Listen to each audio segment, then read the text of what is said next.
नमस्कार, आपका family-computer-club.com में हार्दिक स्वागत है। आज हम सीखेंगे एब्सोल्यूट और रिलेटिव सेल रेफरेंसेस के बारे में।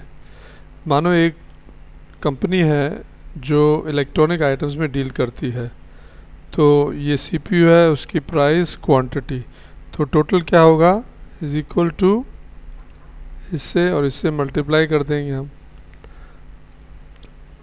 और फिर हम इसको ऑटो फिल कर देंगे।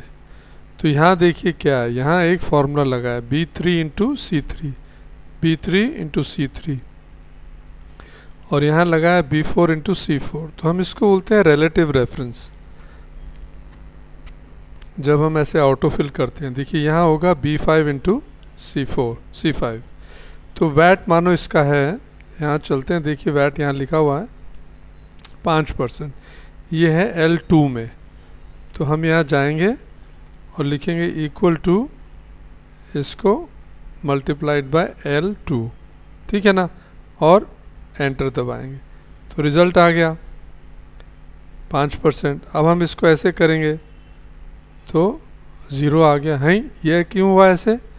यहाँ तो आपका था D3L2 और यहाँ है D4L3, तो L3 में क्या है?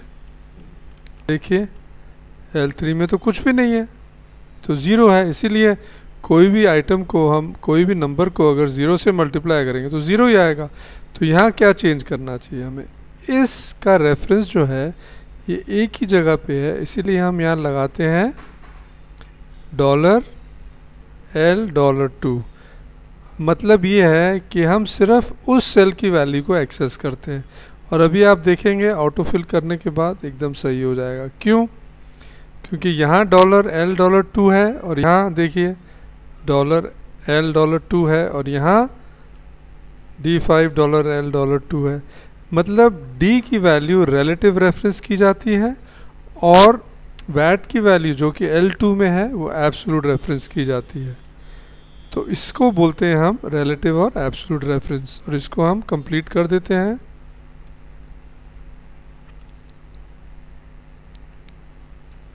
और देखिए जब हम इसको ऐसे खींचेंगे तो ये भी रिलेटिव रेफरेंस कहलाएगा, क्योंकि इसका वैल्यू देखिए क्या है, सम D3 to E3, ये है D4 to E4 और ये है D5 to E5।